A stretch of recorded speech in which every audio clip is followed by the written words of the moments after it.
Et à tous, donc je vais démarrer par l'appel. Donc je suis présente, Frédéric Bréjard, Présent.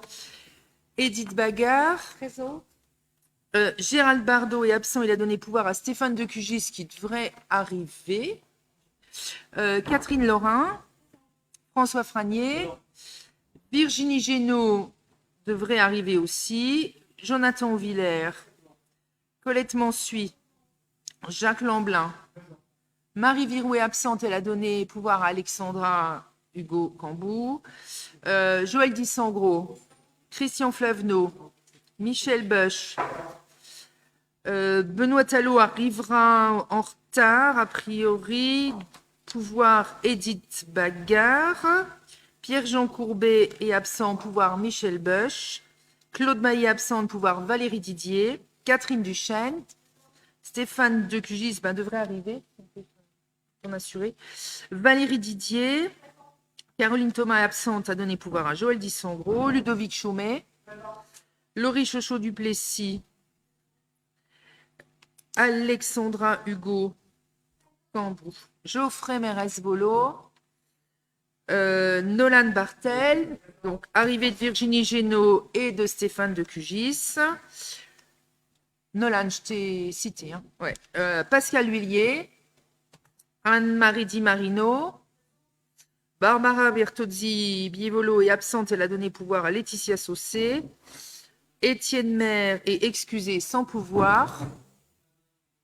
Vous l'avez ? Il a envoyé un mail en disant qu'il était excusé sans pouvoir. Donc mettez-vous d'accord. Hein ? Voilà, si... Je suis désolée, mais on a le mail. Hein. Thibaut Valois est excusé, a donné pouvoir à Anne-Marie Di Marino. Laetitia Saucé et Christelle Viveau est absente.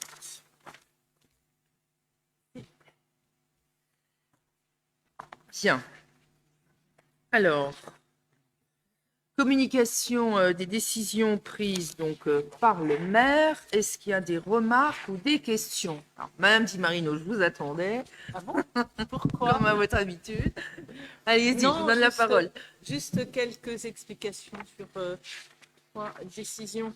La décision 2023-26, convention avec M. Gérard pour la mise à disposition gratuite d'une parcelle cadastrée, etc. Je voulais savoir ce qu'il en était. C'est les jardins familiaux. D'accord. Donc, on va en passer un certain nombre là et d'ici le printemps, en fait. Hein. Donc, je rappelle d'ailleurs, j'en profite, qu'il y a des jardins familiaux. Il y en a 2 à Lunéville. Hein. Un sur le quartier Niederbronzola et un sur le quartier du Nord, donc dit Saint-Fiacre. Et qu'on va communiquer. Il y a même donc c'est Colette Mansuy et Catherine Laurin qui s'en occupent pour bien expliquer aux gens qu'il y a des parcelles disponibles. C'est pas cher, hein, c'est 15 et 20 € et qu'on peut cultiver ses fruits et ses légumes tout au long de l'année. On va en profiter. J'en profite parce qu'il y en avait des disponibles l'année dernière et je pense qu'aujourd'hui, c'est important d'en profiter. Voilà, surtout en ce moment. Cette question vous a donné l'occasion d'en parler. Exactement. Pour cultiver les jardins. J'ai pas trop la main verte. Et j'ai un grand jardin aussi. Les actes modificatifs de transfert de prestataires concernant le marché de fourniture de denrées alimentaires. Alors, rappelez-moi le numéro de la directive. Le numéro 2022-340. C'est en première page. Ok, merci. Alors, 340. Oui, tout simplement, c'est une société qui s'appelait Actifray et qui s'appelle aujourd'hui Nancy Prime. En fait, la société c'est la même. Elle a changé de nom. C'est juste un changement. Elle a changé de nom. Et la 312-2022, juste au-dessus, marché pour des travaux de raccordement au réseau de la salle de l'écureuil avec la société Prestini. Alors, je me posais la question, la salle de l'écureuil, elle est salle municipale depuis longtemps. Pourquoi est-ce qu'on la raccorde au réseau seulement maintenant ? Alors, elle était déjà raccordée au réseau, mais c'était le même réseau pour les bains-douches et la salle de l'écureuil. Donc là, comme on n'est plus propriétaire des bains-douches, on différencie les réseaux. on fait un réseau, mais non pas pour... c'est pas une exigence du propriétaire. Ah non, non, non, non, c'est que Donc, c'est deux propriétaires différents, donc D'accord. on sépare les réseaux, tout ça. Très bien. Hein? Merci. Alors moi, j'en profite parce que il y a la décision 23-17. Donc, j'en profite parce que on a pris une société qui prend en charge la gestion de colonies des chats dits libres. Donc en fait, on récupère les chats qui sont sur la voie publique et on les stérilise. Non, je pensais qu'il y avait un nom technique pour les animaux, donc je regardais Jacques Lamblin, mais non, c'est toujours stérilisé. J'en profite pour dire qu'on a... Comment? Ok, donc on va dire stérilise. Et j'en profite pour dire qu'on n'a pas le droit de nourrir. Il y a un arrêté qui existe depuis des années, c'est pas moi qui l'ai pris, du maire, de nourrir ni les chats ni les pigeons sur la voie publique. C'est important. Et puis la 23-30, ça concerne la renégociation des tarifs de la restauration municipale. On a une augmentation de plus de 23% des denrées alimentaires que l'on achète pour la restauration municipale, donc essentiellement pour les enfants, pour les agents aussi, et puis un peu pour les crèches et les RPA, mais essentiellement pour les scolaires. Donc c'est pour ça que je fais le lien avec les jardins. Je sais qu'en ce moment, la vie est dure pour tout le monde et que le panier moyen augmente. Alors nous, on a un tarif 23%, mais je pense que sur un an, on va être au moins à 23%, voire plus. Voilà. Je profitais de cet avenant pour le rappeler que la vie est dure. Et du coup, je rebondis sur les jardins familiaux. Je fais la promo, mesdames, pour remarquer. Voilà. Donc, élection du secrétaire de séance. Je propose Nolan Bartel. T'es candidat? Ok, donc qui est contre la candidature de Nolan Bartel, qui s'abstient. Nolan, tu es élu à l'unanimité. Je te félicite. Affaires scolaires, donc je vais donner la parole à Jonathan Auvillers qui va vous présenter la motion, une motion qui est contre la fermeture des classes, qui a été travaillée comme on s'y était engagé en commission des finances, en commission des affaires scolaires. Donc je te laisse la présenter et puis donner les explications. Oui, merci Madame le maire. Oui, comme vous l'avez rappelé, donc la motion qui vous est présentée ce soir est le fruit du travail qui a été réalisé par la commission des affaires scolaires du 1er février dernier. Et je tiens aussi, par l'occasion, à remercier les membres présents pour le travail qui a été réalisé par l'ensemble de ces membres et qui permet de vous présenter cette motion de ce soir, dont je vais vous faire lecture. Constatant l'évolution défavorable des moyens alloués à l'école publique par l'État, les membres du conseil municipal de la ville de Lunéville, réunis le 9 février 2023, expriment par cette motion leur inquiétude et renouvellent leur désapprobation. Après avoir perdu plus de 70 classes en 2021, plus de 50 classes l'année dernière, ce sont à nouveau 67 fermetures qui sont annoncées en 2023 dans le département de la Meurthe-et-Moselle.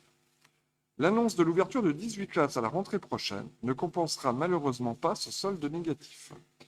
Ces fermetures, qui répondent à des logiques économiques et financières, sont inacceptables pour nos écoles et pour nos enfants. L'éducation nationale ne doit pas être appréhendée comme une charge, mais un investissement pour l'avenir des plus jeunes. Constatons avec regret que la logique purement comptable prime tant dans le premier degré que dans le second degré ou les études supérieures. À Lunéville, la fermeture de 2 classes est ainsi envisagée à la rentrée de 2023-2024. Or, celles-ci ont un indice de position sociale sous 90 et se trouvent dans des quartiers dits prioritaires. Ce projet de fermeture venait être mis en œuvre. Il conduirait inévitablement à la dégradation des conditions de travail des enseignants, des élèves et à l'aggravation des inégalités et de la fracture sociale. Nous demandons que les particularités de notre commune, de nos quartiers, soient prises en considération avant toute décision. Nous déplorons également l'agenda retenu pour décréter la fin de nos classes.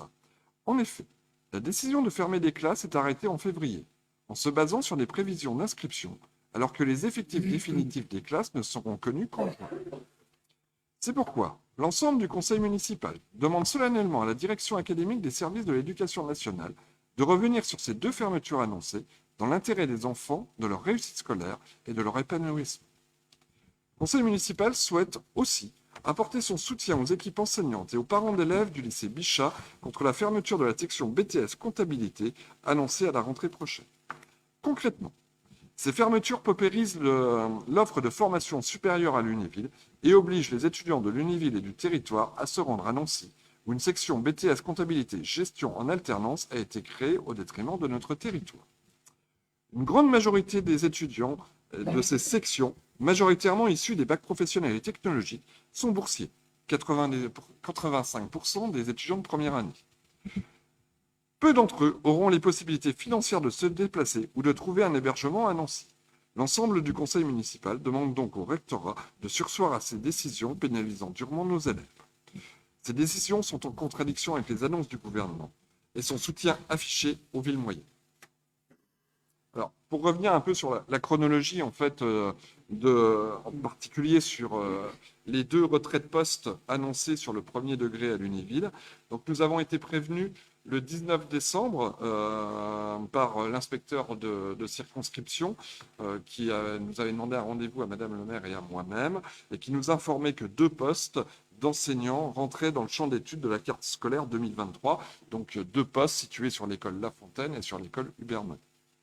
Le 20 décembre, nous avons co-signé avec Madame le maire un courrier à Monsieur le Dazen, le directeur académique des services de l'éducation nationale, afin d'apporter un certain nombre d'arguments qui sont présentés en partie sur la motion pour surseoir à cette décision de retraite de poste.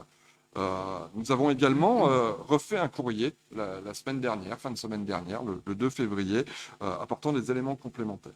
À ce jour, nous n'avons pas eu de réponse, ni au premier, ni au deuxième courrier, de la part des services de l'éducation nationale. Nous avons, dès le moment où nous avons appris cette étude de retrait de poste, travaillé avec Thibault Bazin, notre député, afin de faire valoir nos arguments aux différents services de l'éducation nationale.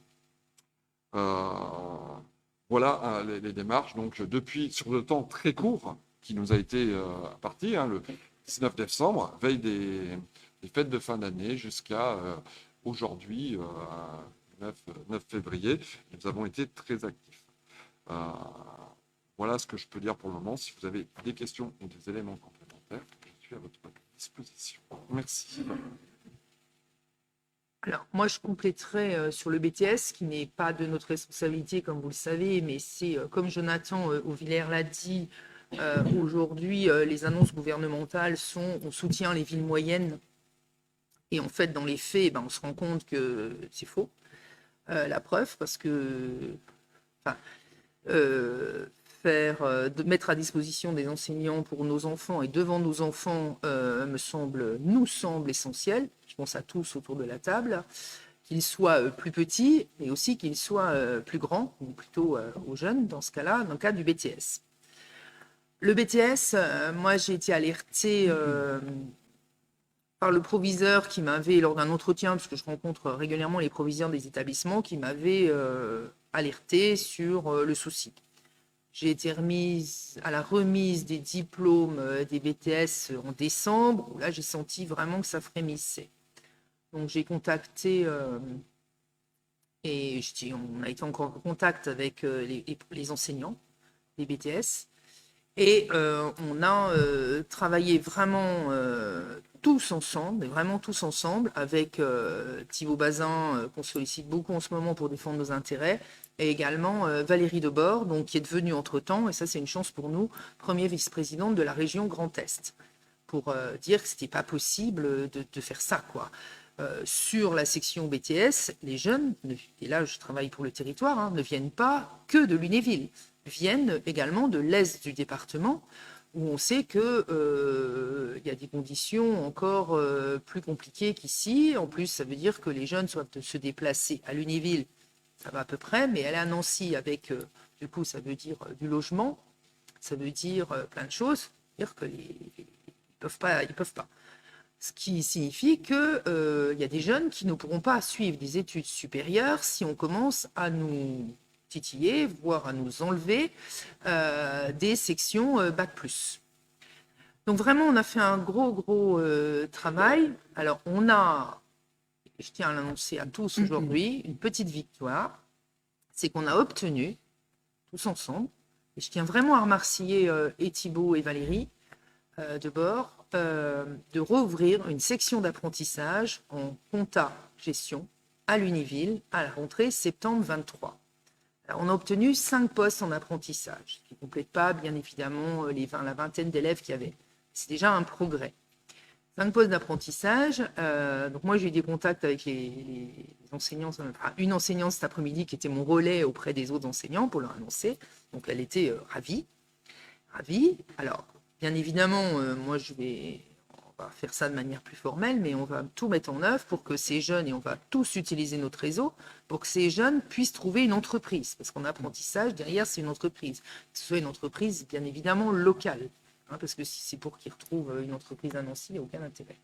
Donc, on va travailler avec notre réseau d'entreprise, avec le lycée, enfin, avec tous nos contacts, pour que ces jeunes-là, qui vont être sélectionnés pour rentrer dans la section apprentissage, puissent suivre une scolarité au lycée et puis puissent suivre leur voie professionnelle en entreprise sur le secteur.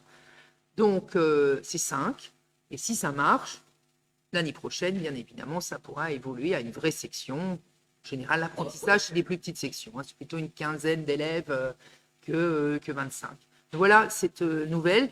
Donc, dans cette affaire, je voulais vraiment profiter, parce que c'est récent, je l'ai su ce matin, comme quoi, quand on se bat, au quotidien, tous ensemble, on obtient des résultats. Donc moi, je suis ravie parce qu'il n'est pas question qu'on nous supprime systématiquement des sections. On ne peut pas dire on défend les villes moyennes, on s'occupe des gens qui sont dans des...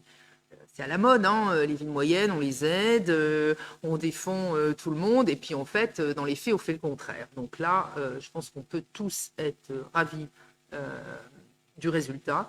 Et puis, on va continuer pour que ces 5 jeunes-là trouvent une entreprise sur le secteur, mènent un cursus et professionnel et scolaire, et puis qu'ils aient leur BTS, bien évidemment, qu'ils trouvent du travail à l'issue.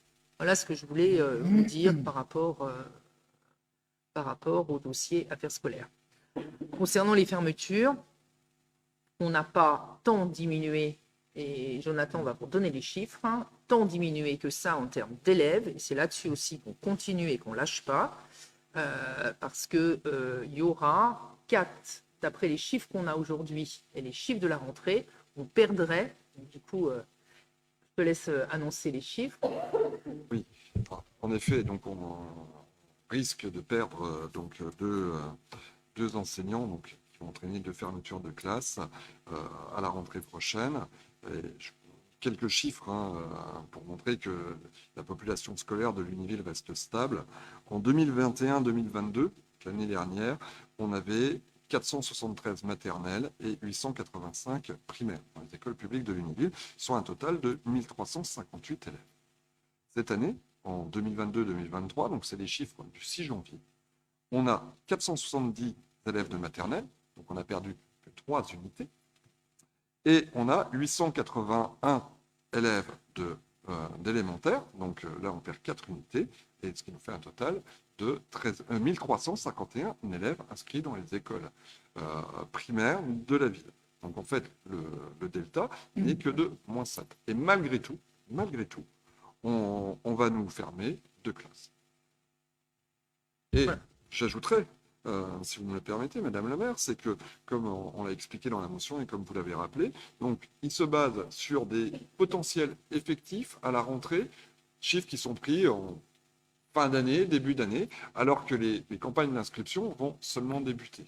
Donc voilà, on est sur des données statistiques. Il y a une barre, 24.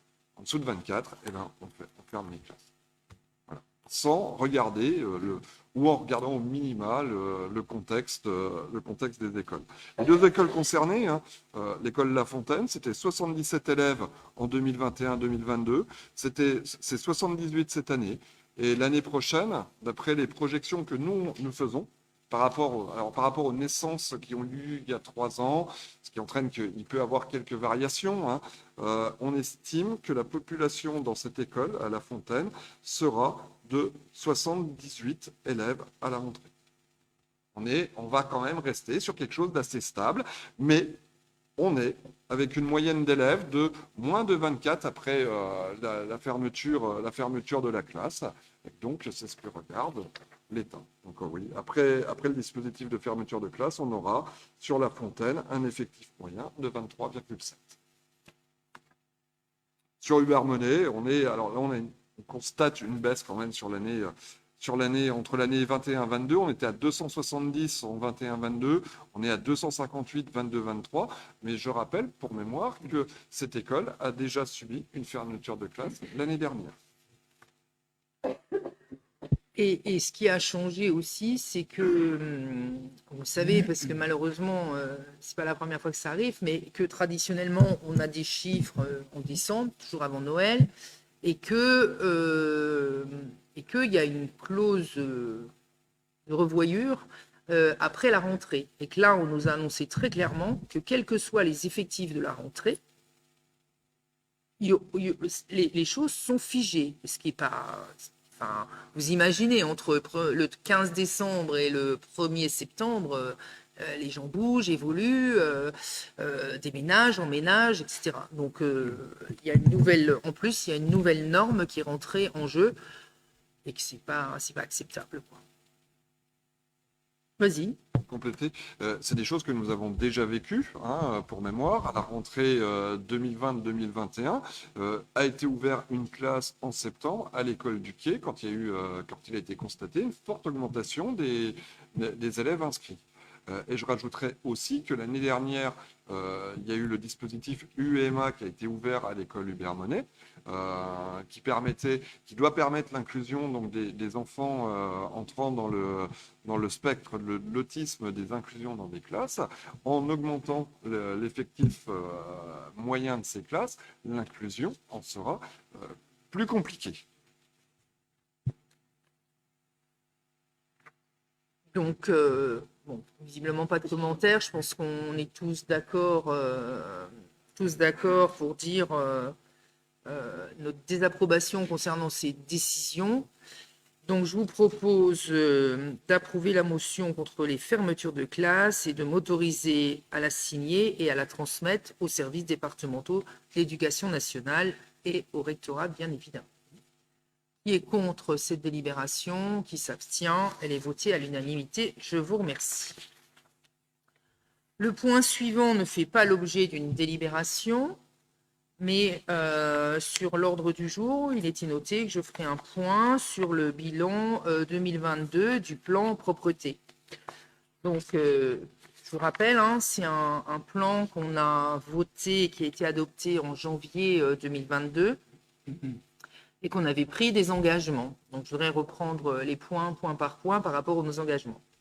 On s'était engagé à mettre en place un pilote de ce plan propreté, que c'est quelqu'un qui avait demandé à évoluer au sein des services techniques, et donc il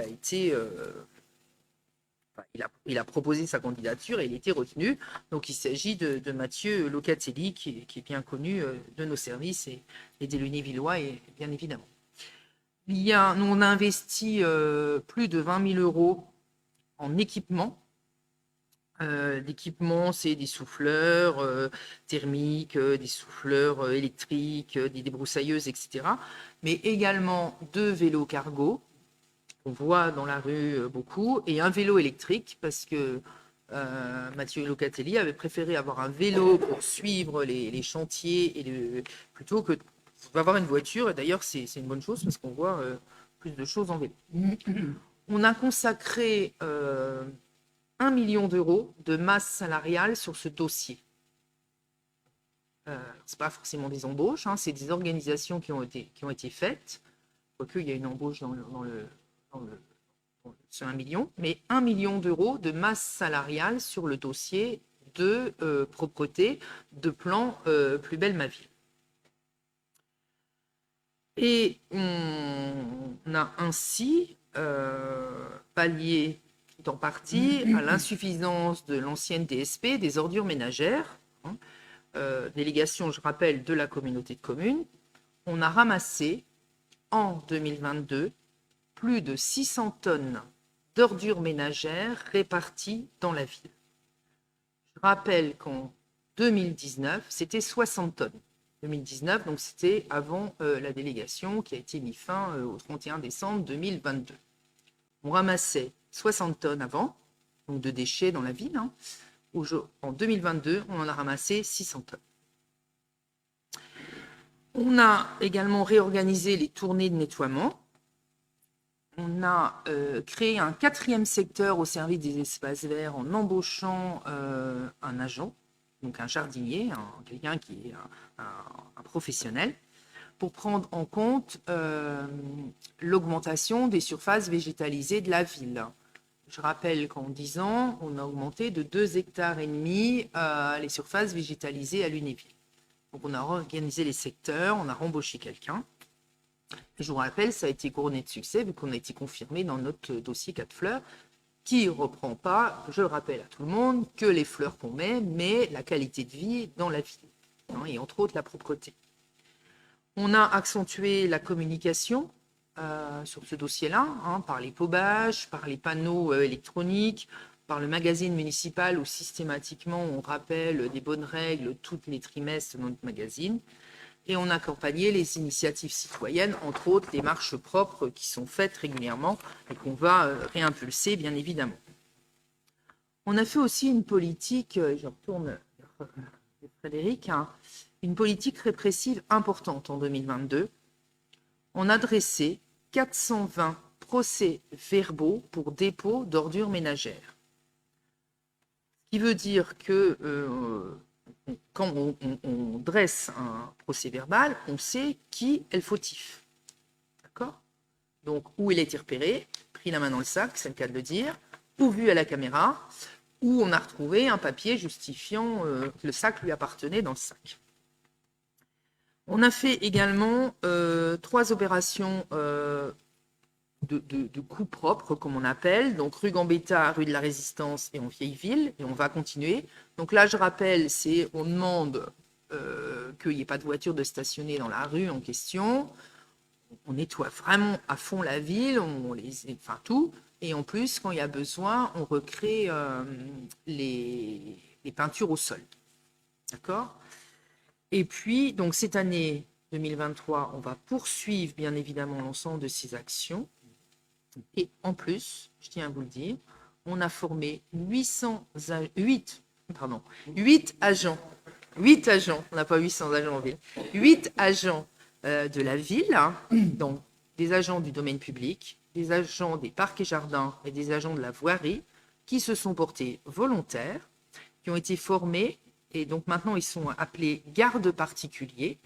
Et en fait, ils sont assermentés pour dresser des procès-verbaux en cas d'incivilité. En clair, un jardinier qui nettoie un massif, il s'aperçoit qu'il y a quelqu'un qui fait crotter son chien dans le massif ou qui prend des fleurs pour se faire un bouquet à la maison, ça arrive hein, quand même, ne pouvait pas jusqu'alors dresser un procès-verbal. Aujourd'hui, les dites personnes qui ont été formées, qui sont assermentées, pourront le faire. Donc, ce qui va bien compléter... alors, je dis ça, mais ça peut être quelqu'un de la voirie qui voit quelqu'un qui met son sac, pas le bon jour, il y a quand même des jours de ramassage, donc il ne faut pas l'oublier, ou encore pire, qui met son sac n'importe où. Donc, on a formé et assermenté 8 agents. Donc, du coup, ça va renforcer l'équipe de la police municipale qui va pouvoir encore plus être efficace sur d'autres dossiers. Je voudrais rajouter que, bien évidemment, je reste attentive à la nouvelle organisation des ordures ménagères, qui est une délégation de la communauté de communes. C'est un dossier qui a démarré il y a 1 mois. Donc, je le suis. Je suis tous les jours, toutes les semaines, pas tous les jours, le tonnage des déchets qui sont ramassés. On voit une petite amélioration autour des containers, parce que je rappelle que le délégataire, enfin, c'est prévu dans le contrat, hein, s'est engagé à ramasser les ordures ménagères autour des bennes, mais que quand il ramasse les bennes, hein, leur jour de tournée. Donc, il y a une petite amélioration les jours-là, mais bien évidemment, je peux vous dire qu'on le suit, parce que je rappelle que la compétence des ordures ménagères n'est pas une compétence ville, mais une compétence communauté de communes et qu'on ne peut pas supporter ce coût-là, alors, il y a un moment où il va falloir que ça cesse. J'ai fait des propositions d'amélioration par rapport au contrat. J'en ai parlé à Jacques Lamblin, qui est adjoint en charge des relations avec la communauté de communes. On s'est vu pendant 2 heures hier sur toutes les idées non pas que moi j'ai, mais que les services ont, puis les élus aussi m'ont soumis par rapport aux améliorations qu'on fait pour rendre la ville propre. Voilà.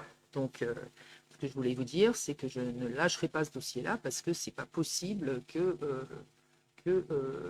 qu'on s'en sorte pas.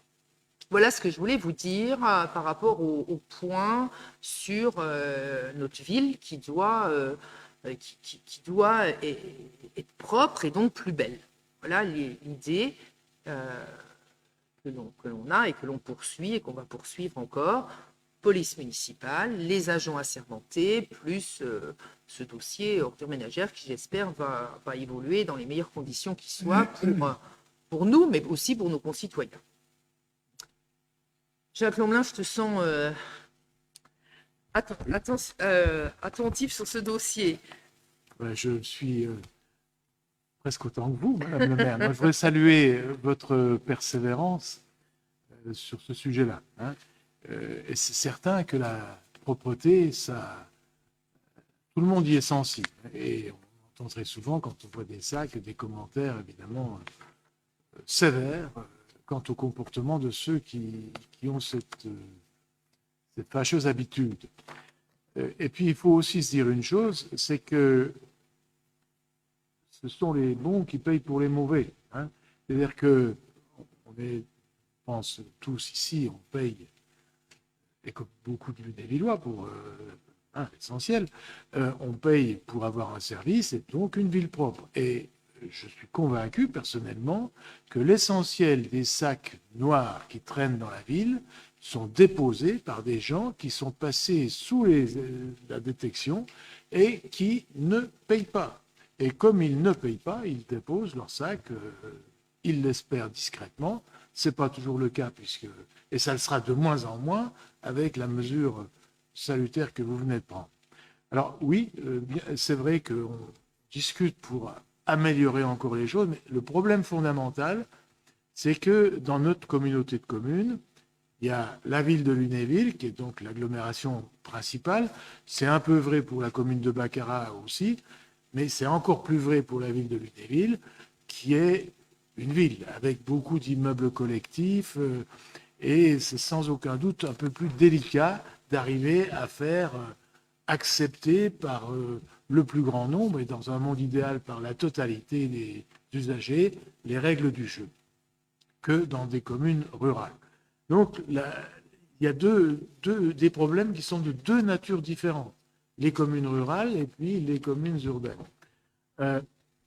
Mais donc, ça suppose donc qu'il y ait un traitement un peu particulier pour les communes urbaines, parce que c'est pas tout à fait pareil. Et je pense que les idées qui sont nées de la concertation, de la réflexion avec les équipes qui sont sur le terrain, avec les élus, et je pense qu'on va pouvoir discuter encore au niveau de l'intercommunalité pour améliorer dans les détails. Vous savez, le diable est dans les détails, c'est pas de moi, mais je suis convaincu qu'on arrivera à un résultat grâce à cette persévérance et à cette volonté de manifester une certaine sévérité, pour ne pas dire une sévérité certaine, vis-à-vis des contrevenants, parce que c'est bien de cela qu'il s'agit. Et je pense qu'on y arrivera. Et en tout cas, c'est nécessaire. Moi, je le souhaite bien évidemment de tout cœur, que la situation s'améliore.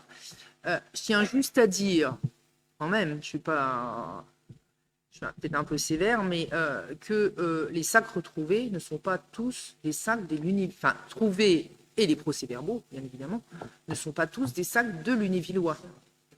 Beaucoup, on en prend, un certain nombre, on va dire, viennent des communes environnantes. Il ne s'agit pas que des sacs des Lunévillois. Je tiens à le dire, c'est important.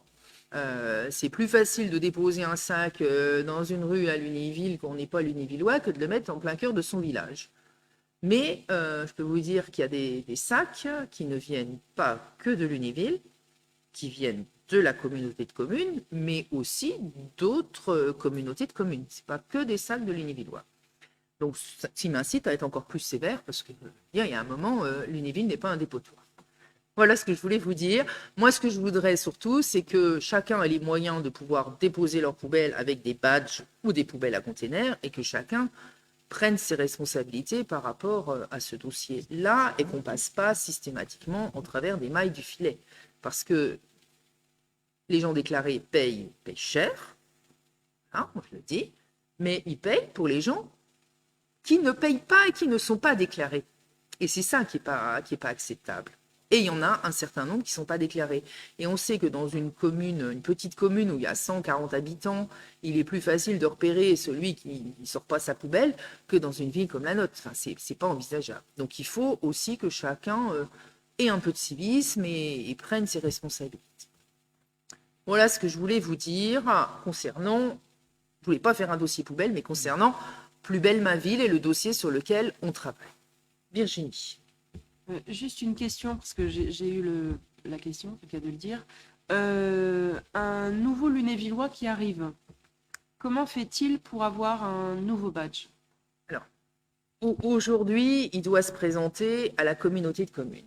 Moi, ce que j'ai émis quelques idées à Jacques Lamblin. On ne va pas le dévoiler ici parce que je pense que ce n'est pas le sujet, mais je pense que tout simplement, il faut si c'est de l'achat, il faut voir les notaires, peut-être remettre, voilà. Si c'est de la location, il faut voir les agences immobilières, les huissiers de justice.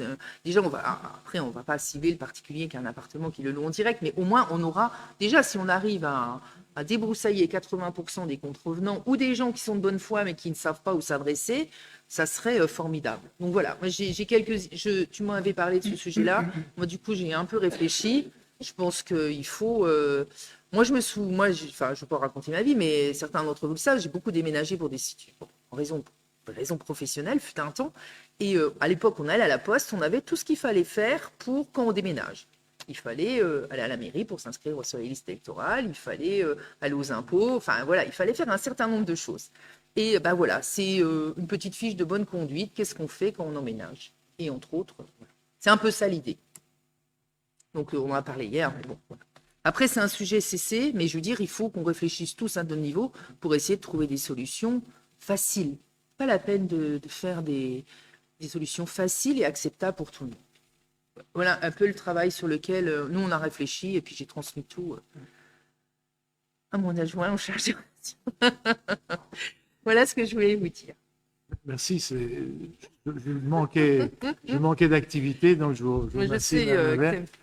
Alors, vous avez eu raison de repréciser qu'effectivement, je n'ai pas été assez précis, qu'effectivement, dans les sacs noirs qui sont déposés dans les rues, il n'y a pas seulement des Lunévillois qui en déposent. On sait très bien que ça peut venir de l'extérieur, mais il faut bien se dire que ceux-là aussi sont des fraudeurs.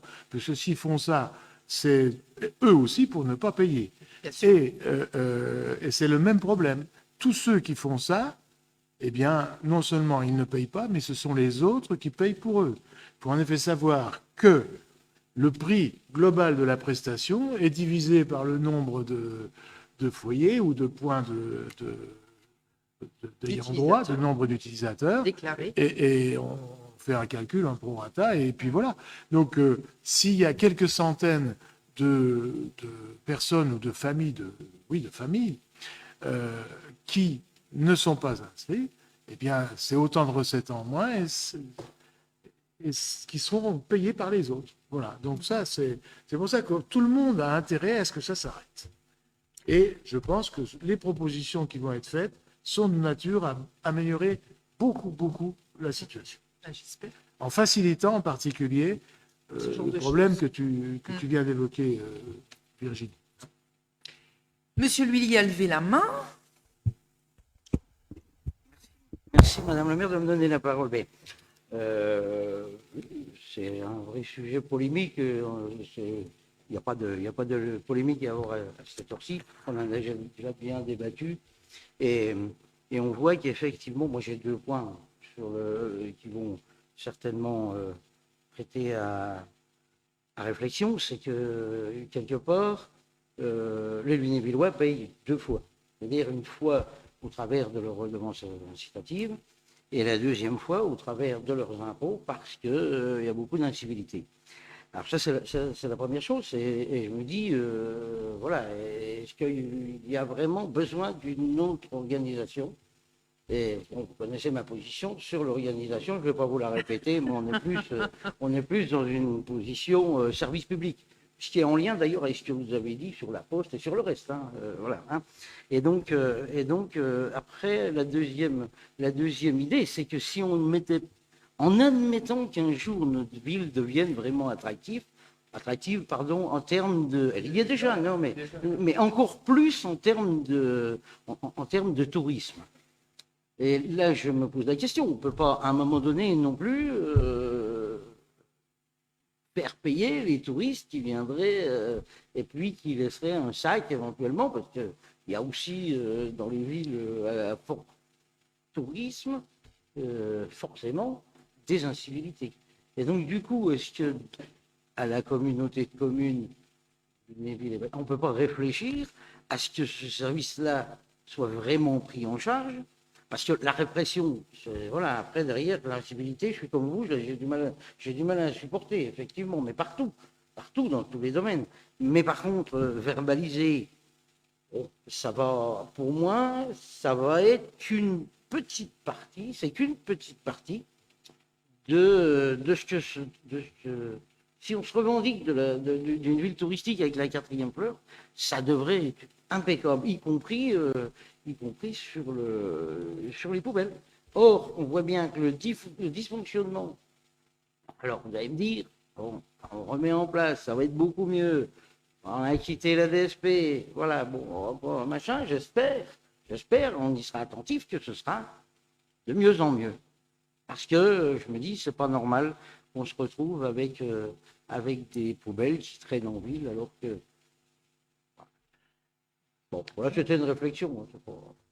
Alors, si vous pouvez, ouais. Alors, juste, c'est pas la, enfin, juste 2 chiffres, hein. 2019, 60 tonnes, 2022, 600 tonnes.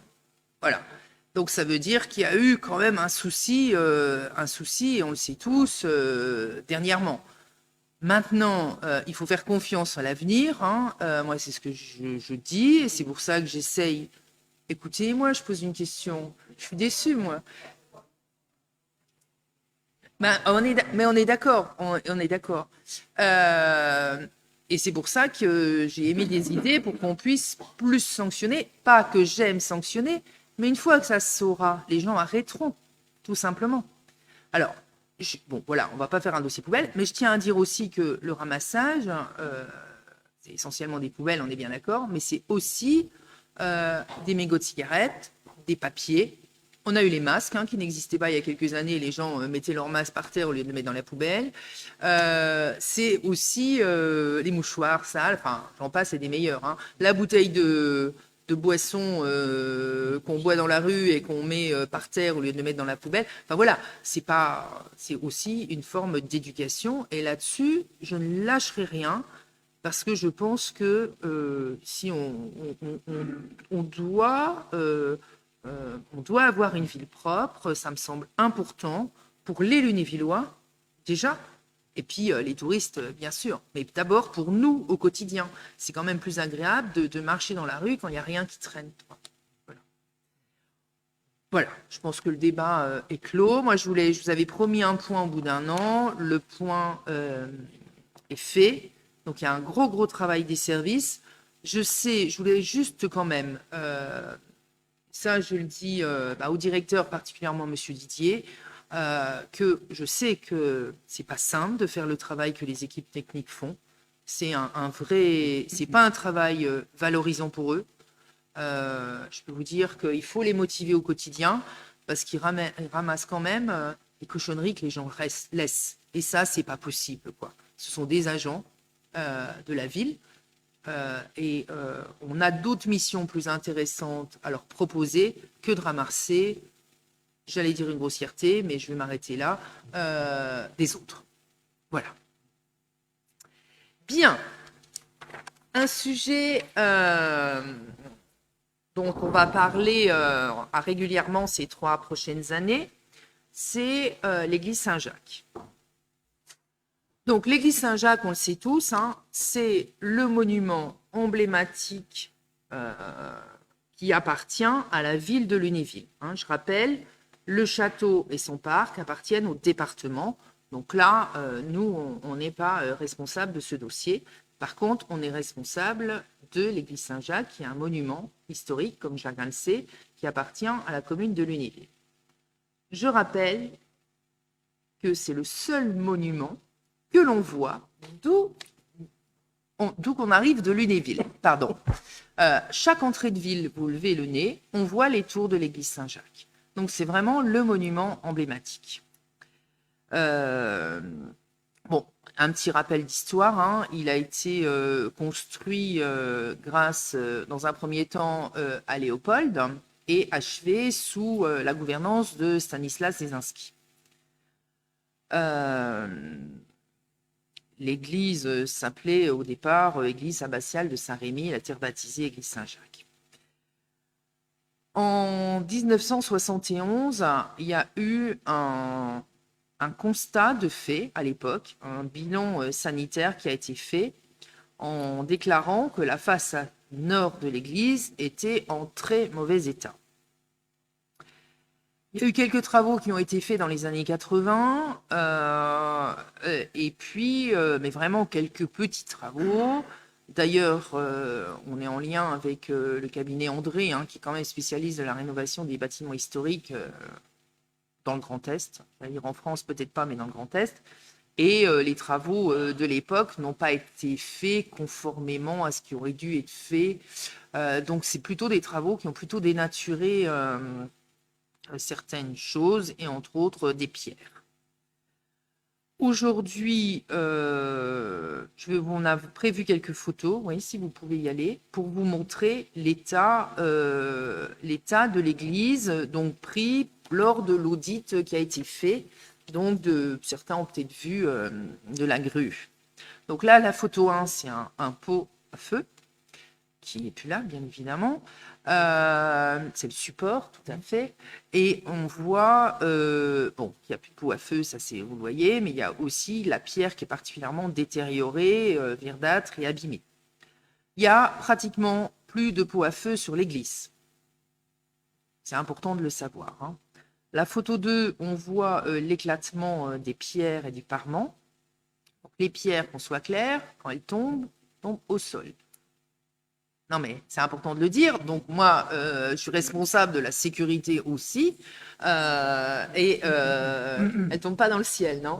Madame Laurin se moque de moi. Non, mais ce que je veux dire, c'est qu'il y a, en plus de l'aspect esthétique, il y a pas qu'elle. Bon, ok, je suis désolée. Non, mais ce que je voulais dire, il y a un aspect dangereux également. Donc là, bien évidemment, à ce jour, il n'y a plus de dangerosité, hein, parce qu'on a enlevé... il y a 1 an, hein, à peu près, tout ce qui risquait de tomber, tout ce qui était dangereux. Mais si on ne fait pas quelque chose, il va falloir qu'on renlève au fur et à mesure des pierres. Donc là, c'est un exemple. La photo 3, c'est le fameux abri des guetteurs, hein. Alors, je vous rappelle, moi j'ai appris, alors vous le savez peut-être déjà, mais moi je savais certaines choses, mais pas tout. Je ne connais pas tout encore, hein, sur l'église, mais j'en apprends au fur et à mesure. Il y avait un guetteur, hein, qui montait dans le clocher, et qui était à l'époque dans ce petit abri, et qui alertait des feux, des invasions éventuelles, etc. Donc, vous voyez l'état de l'abri du guetteur. Alors, on a fait une petite sélection, hein. Là, c'est le massif de l'horloge, avec, on voit les angelots qui sont fortement dégradés, bien évidemment, et vous voyez la pierre tout autour qui est complètement dégradée. Et puis la dernière, c'est la tour Est. Ça, on la connaît tous, hein. C'est le Saint-Michel qui n'est plus là depuis des années. Et puis, alors en plus, on voit la pierre qui a éclaté. Et donc, le Saint-Michel, la ville a récupéré quelques morceaux, mais qui sont complètement éclatés. Voilà quelques photos pour vous montrer, parce que quand on est au sol, qu'on la regarde, on voit qu'elle n'est pas toute neuve, mais en même temps, on sait qu'elle n'est pas neuve. Et on ne se rend pas compte de l'état dans lequel notre église est, donc notre monument historique. Donc, c'est pour ça qu'on va la réhabiliter. Donc, on va la réhabiliter sur 3 ans, parce que c'est des montants importants. Hein, c'est de l'ordre, je ne sais plus, de 5,7 millions. 3 745 000 hors taxes. Donc, 2 rénovations, à ça s'ajoute l'architecte, etc. Puis ça, c'est les prix qu'on a aujourd'hui. Et la TVA, bien évidemment. Donc, on va la rénover en 3 ans. On va rénover déjà le Massif central en 2023. Donc, pour un montant de 800 000 €. Enfin, je vous épargne les centimes. Hein. En 2024, on va réparer, là il y a une erreur sur la délibération, on va restaurer la tour ouest pour un montant estimé de 1 533 000 € avec la statue de Saint Jean Népomucène.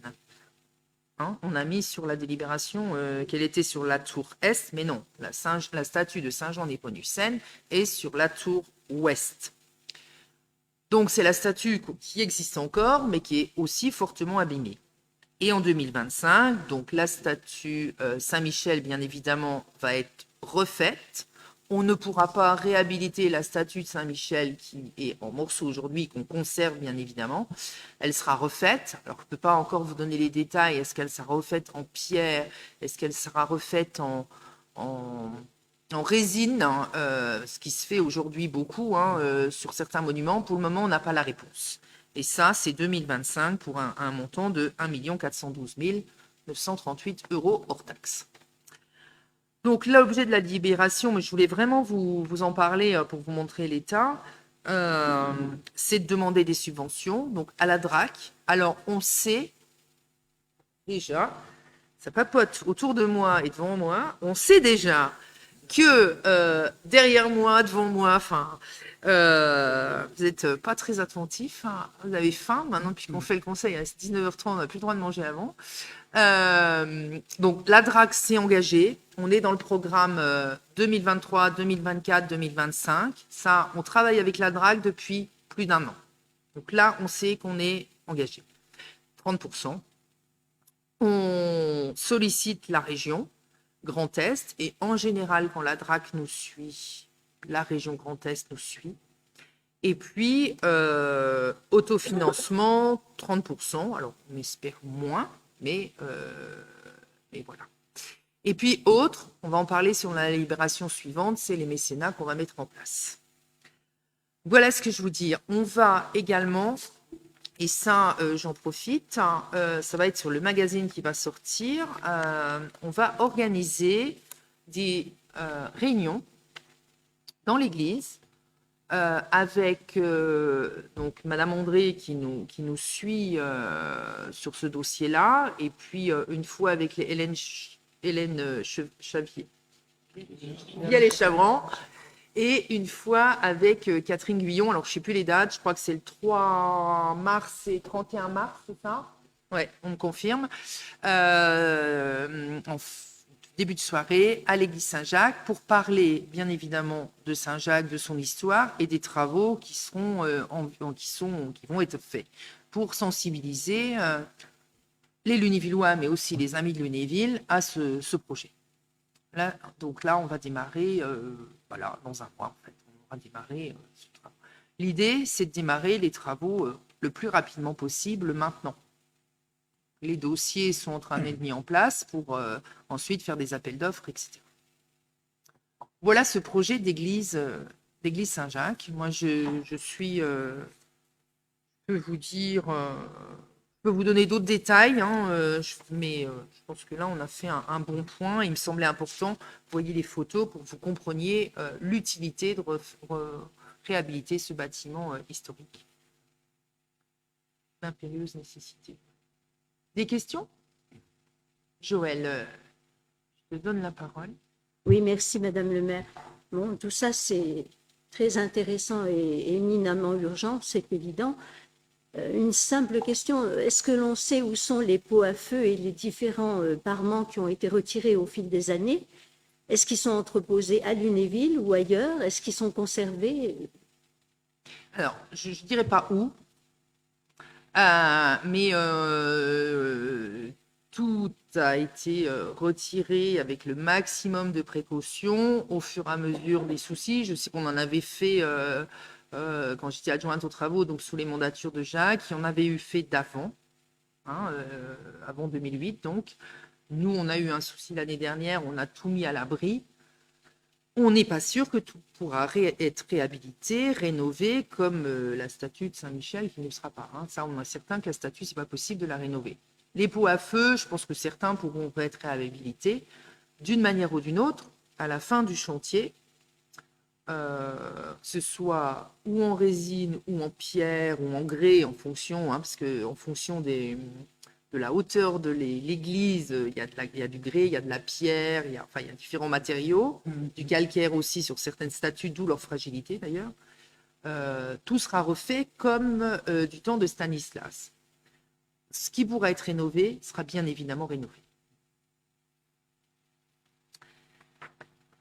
D'autres... Jacques, je te donne la parole. Oui, merci. Alors, deux constats. Alors, c'est sûr que c'est un monument majeur et il faut là aussi de la persévérance. Hein. On a commencé, on continue, puis il y aura encore après, hein, sur un autre mur. Mais enfin, là, c'est vraiment le gros morceau. Hein. Et c'est un dossier solide et qui va métamorphoser, à mon avis, l'Église dont vous avez rappelé à juste titre qu'elle était visible dès qu'on arrivait à Lunéville, d'où qu'on arrive. Je veux simplement donner une information complémentaire, c'est que j'ai découvert il n'y a pas très longtemps, je ne savais pas, que les vestiges de l'hôtel de la Vierge, là c'est encore un autre projet. Je sais où elles sont. Oui, eh ben, ils sont au château. Bah oui. Oui, enfin au château, ils sont bien conservés. Là, ils sont... bon. Mais ça, moi, je ne le savais pas. Donc je donne l'information. Tu le sais, c'est bien que. On n'en a jamais parlé, mais oui. Voilà. Et puis, deuxième, alors là, c'est un constat. Vous vous souvenez qu'un monument important de la ville de Lunéville a été rénové après un incendie il y a 20 ans et qu'il y a des taches noires qui sont apparues sur le monument. Hein? Alors, il y a eu tout un débat. Moi, j'ai toujours eu l'impression que les applications de traitement de surface n'étaient pas étrangères à l'apparition de ces taches. Donc, quand on a rénové la façade ouest, la façade ouest du côté de la rue des Templiers, j'ai formellement interdit à l'architecte ou l'entreprise de mettre quelques revêtements que ce soit sur les grès. Ça fait quand même 6 ans que c'est fait. Il n'y a pas une tache noire. Il n'y a pas une tache noire. Et il n'y a pas eu 1 mm³ d'enduit posé. Voilà, c'est tout. Alors, quelles que soient les démonstrations qu'on ait essayé de me faire à l'époque, pour me dire que mais non, moi je dis que mais si. Voilà. C'est bon à savoir, ça. Hein, il faut le savoir pour la suite. Il faut continuer sur ce principe-là. Alors, concernant l'hôtel de la Vierge, pour le moment, on s'occupe du clos et du couvert. Hein, qu'on soit clair, effectivement, l'hôtel de la Vierge devrait être fait depuis des années, mais on n'a pas les moyens, vu les montants, comme la façade est, où là, donc c'est la façade qui donne côté mairie, donc dans la cour intérieure, qui méritera bien évidemment d'être refaite. Là, avant l'échéance 2025, on ne pourra pas la faire, qu'on soit clair. L'idée, c'est bien évidemment de continuer et de réhabiliter la cour intérieure, parce que je vous rappelle que les mariés passent sur l'entrée la plus laide de la mairie. Autant la salle des mariages est très sympa, autant l'entrée doit être retravaillée. Bon, on en reparlera, j'espère, dans pas longtemps, mais pas tout de suite, bien évidemment, quoi. Donc là, il y a aussi un gros travail de fait par rapport à et l'entrée des mariés, la façade et la cour intérieure qui est quand même quand même pas très joli, quoi. Voilà. Joël, allez, puis après... Juste une petite parenthèse qui paraît peut-être un peu précoce, mais qui mérite quand même d'être dite. On sait qu'il y a eu beaucoup d'endroits où il y a eu des ravalements de monuments historiques, principalement des églises, et il faut quand même qu'on constate que bien souvent, il y a eu de mauvaises surprises à cause de la poussière et de tout ce que les travaux génèrent, bien évidemment. Je pense qu'il sera nécessaire, bien sûr, je te fais confiance pour ça, mais je veux quand même le dire, de protéger l'orgue. Protéger l'orgue, parce que j'ai très peur avec les travaux, même s'il est protégé, que la poussière l'endommage quand même un peu. Voilà, simplement. Surtout qu'on a déjà eu un problème. Non, mais ça, on y est hyper attentif. Il y a un gros travail qui est fait avec l'organiste, bien évidemment, mais aussi avec un facteur d'orgue qui va tout contrôler, tout faire pour protéger l'orgue pendant les travaux. Voilà. Et on fera au mieux pour moins gêner. Alors, l'orgue, c'est sûr que pendant les travaux, elle sera protégée, pas utilisée, mais il y a une petite orgue qu'on peut utiliser pour les offices. Et on fera au mieux pour gêner le moins possible les offices dans l'église. Mais il y a un moment où on sera peut-être obligé de fermer quelques semaines ou quelques mois. Voilà. Et ça, je verrai avec monsieur le curé qu'on aura avancé plus sur l'échéancier des travaux. Voilà ce que je voulais vous dire. Bien, donc on va la voter. Donc, le conseil municipal, après avis du comité technique, après avis de sa commission des finances, autorise Madame le maire à formuler des demandes de subvention pour financer la restauration de la façade nord et des 2 tours de l'église Saint-Jacques auprès de la Direction régionale des affaires culturelles du Grand Est, de la région Grand Est, du département de Meurthe-et-Moselle, ainsi qu'à d'éventuels autres partenaires financiers. Donc, qui est contre cette délibération? Qui s'abstient? Elle est votée à l'unanimité. Je vous remercie beaucoup. Donc, les 10% restants, nous y voilà. On a, je tourne la page trop vite, moi. Je vous propose en fait de signer une convention en partenariat avec la Fondation du patrimoine afin de lancer une souscription publique pour la rénovation, donc cette fameuse façade et des 2 tours, la partie centrale et des 2 tours. Donc, juste la ville.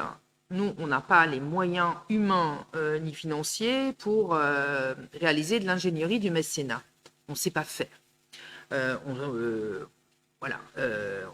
Il faut rédiger des conventions, il faut faire la gestion des contreparties et la gestion des documents fiscaux. Donc on confie cette tâche-là à la Fondation du patrimoine.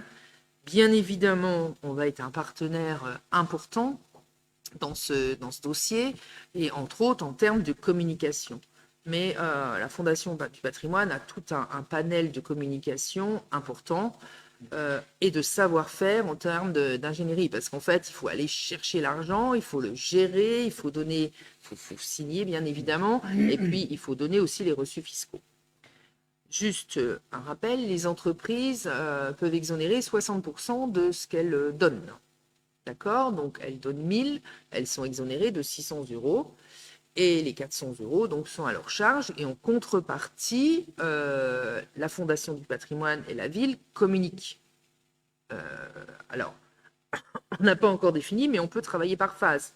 Un mécène classique, un mécène privilège, etc., un mécène non, et puis un mécène ambassadeur qui donne beaucoup d'argent. Et le mécène ambassadeur, il sera bien évidemment mis en avant, etc. Ça, c'est valable pour les entreprises, mais c'est aussi valable pour les particuliers, je rappelle. Et les particuliers, eux, sont exonérés à 66%. Vous donnez 1000, prendre 1000, c'est mieux, vous donnez 1000, vous êtes exonéré de 666 € d'impôts. C'est comme pour les organisations syndicales, monsieur L'Huillier, ou pour les partis politiques, monsieur Lamblin. Donc, non, mais je veux dire, je suis sérieuse. On va, et alors je dis 1000, voilà, mais ça peut être 10 €, 50 €, voilà, là, peu importe la somme, ou aussi 10 000 pour les plus généreux. Donc, on va travailler avec la Fondation du patrimoine pour communiquer. On va démarrer le 3 mars lors des conférences pour expliquer tout ce qui va se faire. Il va y avoir une signature officielle avec je crois que c'est un président de la Fondation du patrimoine dans quelques temps, qui est faire en salle du mariage. On va commencer à faire un peu de buzz pour aller chercher des finances supplémentaires. On a mis 10%, on ne sait pas. Hein. Il faut mettre un montant. Si c'est 15, ça sera formidable. Si c'est 8, ça sera déjà très bien et on remerciera les donateurs. Voilà ce que je voulais vous dire. Alors, moi, j'ai déjà fait une liste d'entreprises plus que locales, je dirais, à qui, bien évidemment, je vais écrire en lien avec la Fondation du patrimoine, parce que ça, ils savent particulièrement maîtriser en expliquant donc toutes les entreprises, locales ou pas. Et puis après, chacun donnera en fonction de ses possibilités, mais je pense que c'est quelque chose d'important.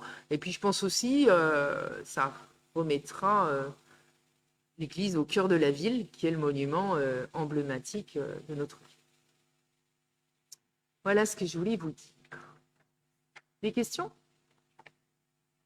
Alors parlez-en autour de vous. Hein, ne faites pas la quête parce qu'il faut un reçu fiscal. Hein.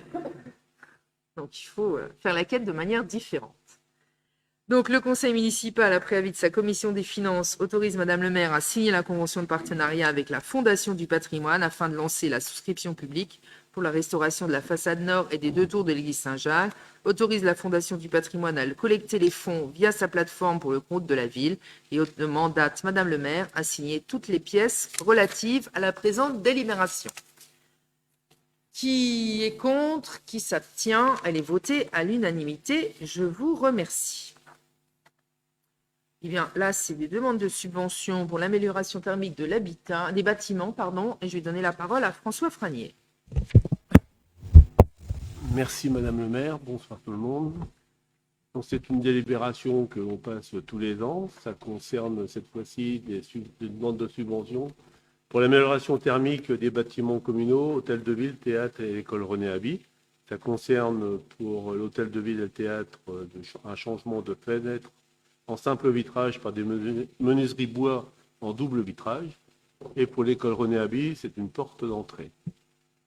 À l'hôtel de ville, cette troisième tranche concerne le changement de 27 fenêtres pour un montant de 61 000 € hors taxe. Il restera 2 tranches. Elles concerneront la partie où est située la police municipale, des bureaux et l'appartement du concierge. Au théâtre, cette seconde tranche concerne le changement de 25 fenêtres pour un montant de 50 000 € hors taxe. La troisième et dernière tranche concernera les fenêtres situées dans la petite ruelle à droite lorsqu'on regarde la façade. Et pour l'école René Haby, ça concerne une porte d'entrée pour un montant de 9 000 € hors taxe. Et cette porte est celle qui est située à droite lorsqu'on regarde la façade. Un petit mot sur le programme de changement de fenêtre lié au budget 2022. Concernant l'école Hubert Monet, les travaux se sont terminés aujourd'hui. Ils concernaient le changement de 5 fenêtres non situées dans des salles de cours. C'est pour cette raison que l'on a pu les réaliser pendant la période scolaire, et de 2 portes d'entrée, et de 2 portes, une d'accès et une sortie de secours. Du 13 au 25 février est programmée la dernière tranche de changement de fenêtre à l'école maternelle Alsace. Du 27 février au 10 mars est programmée la première tranche de travaux au théâtre. Cela concerne 20 fenêtres, dont les 3 grandes portes-fenêtres situées au 2e étage de la façade. Les autres sont situées côté place Stanislas. Du 13 au 25 mars est programmée la 2e tranche de l'hôtel de ville. Elle concerne 19 fenêtres, dont celle du conseil municipal. Projet de délibération. Le conseil municipal, après avis de sa commission développement et aménagement de la ville, autorise le maire à solliciter le soutien de tous les partenaires financiers, sollicite les autorisations et commencements de travaux avant l'octroi d'une éventuelle subvention, autorise le maire à signer tous les documents relatifs à cette affaire. Merci François. Est-ce qu'il y a des questions concernant cette délibération? Non. Donc, qui est contre? Qui s'abstient? Elle est votée à l'unanimité. Alors, j'ai fait une erreur en proposant Nolan comme secrétaire parce qu'il m'avait dit qu'il était obligé de partir. Il donne son pouvoir à Catherine Lorrain et on va voter un secrétaire. Donc, je propose Geoffrey Mérez-Volo. Si tu es d'accord pour assurer la fin du secrétariat. Alors, qui est contre? Qui s'abstient? Bon, tu es élu. Voilà, on aura eu 2 secrétaires. Je suis désolée, mais je me souvenais plus que tu devais partir. Bah, bonne soirée. Alors, tu continues, François. Ça concerne les travaux de voirie 2023. Donc là, c'est toujours une demande de subvention travaux de voirie 2023. Ça concerne le quai de Réchauffen pour un montant total de 160 000 € hors taxe. Et on demande une subvention DETR de 30%, plafonnée à 40 000 €. Le quai de Réchauffen. L'aménagement du quai de Réchauffen se fait en concertation avec 3 riverains. Ces personnes nous avaient sollicité lors de la réunion publique en 2022. Une première réunion a eu lieu avec les services techniques. Une seconde va être programmée prochainement. Prochaine délibération. Le conseil municipal, après avis de sa commission développement et aménagement de la ville, autorise Madame le maire à solliciter l'ensemble des partenaires financiers mentionnés dans le plan de financement et à signer l'ensemble des pièces afférentes à ce dossier. Merci François. François l'a dit, mais je veux insister. Les réunions de quartier que l'on fait sont utiles, vu qu'on échange bien évidemment avec les habitants, on entend leurs soucis, on essaye de les résoudre. Et quand on a annoncé qu'on allait rénover le quai de Réchauffen, il y a 3 habitants qui se sont dit on veut bien travailler avec vous. Et bien évidemment, on a accepté. Et je trouve que c'est hyper intéressant parce que c'est eux qui au quotidien vivent dans leur rue, pas dans la rue. Pas loin de leur rue, on va dire. Et donc voilà, je pense que c'est un travail qui va se faire, qui va être intéressant. Alors, qui est contre cette délibération? Qui s'abstient? Elle est votée à l'unanimité.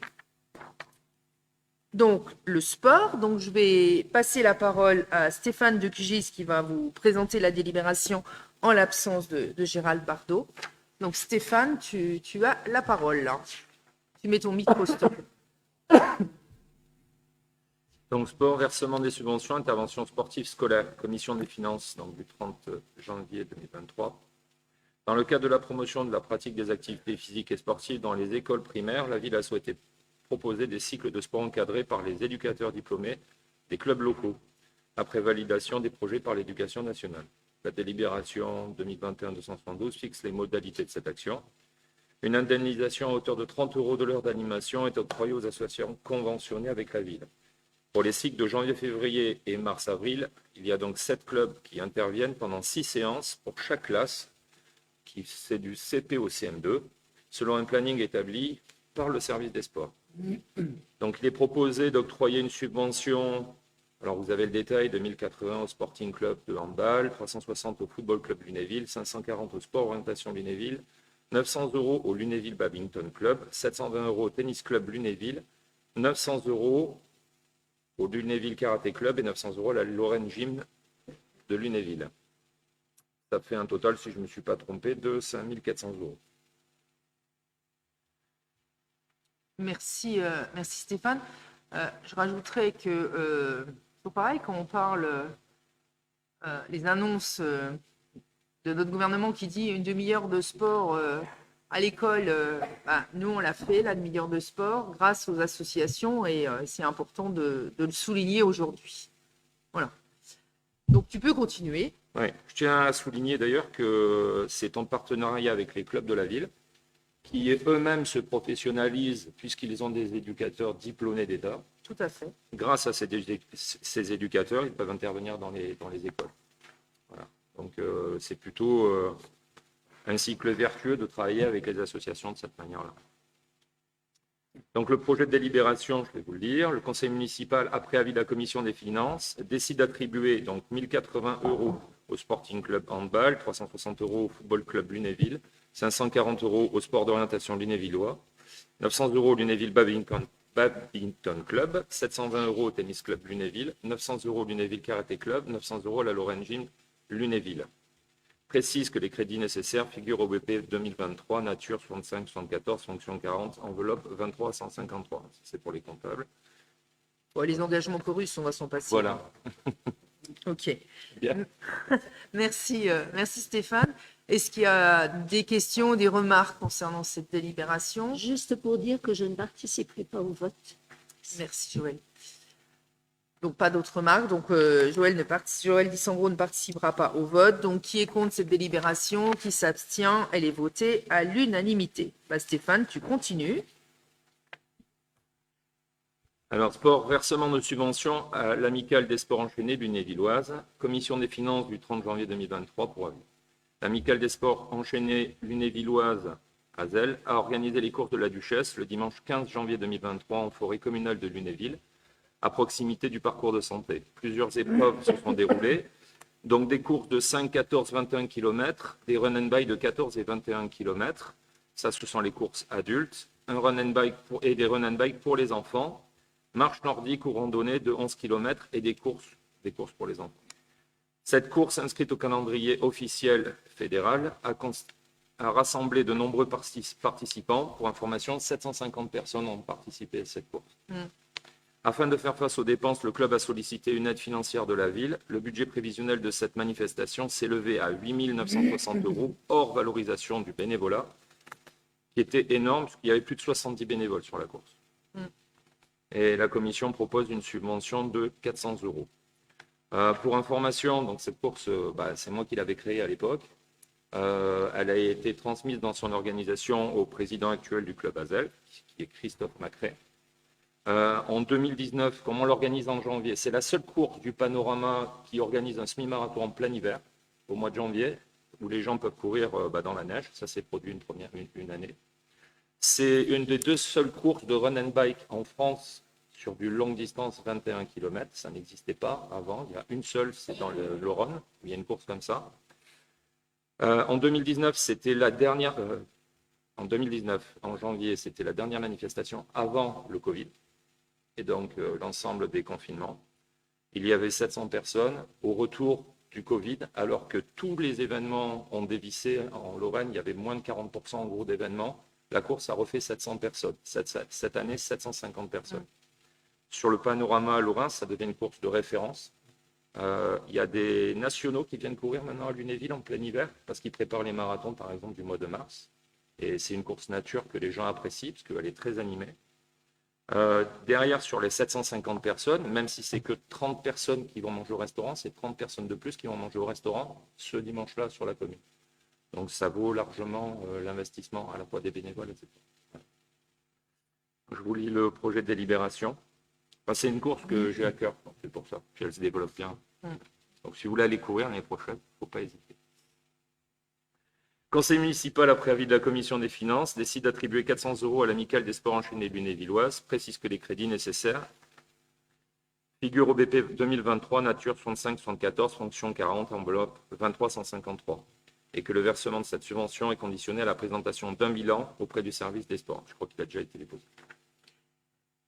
Merci Stéphane. Alors juste, vous savez que je n'aime pas passer les subventions quand la manifestation est passée, mais on n'avait pas fait de conseil municipal en janvier, d'où ce petit retard pour passer la subvention.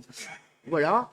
Et puis je confirme que j'ai eu le bonheur d'aller remettre quelques coupes en fin de matinée le dimanche et que c'était très très sympa. Et pourtant, je peux vous dire, il faisait froid.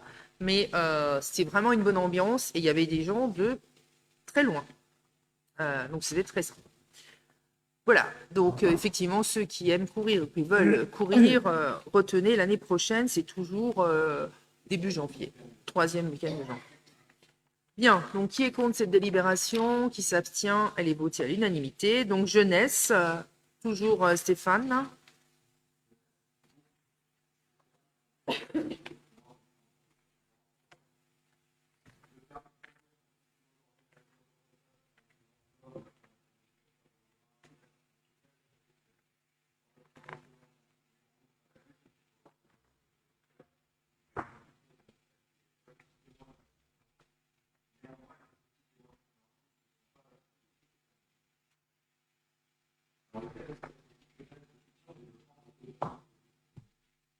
Ouais, merci.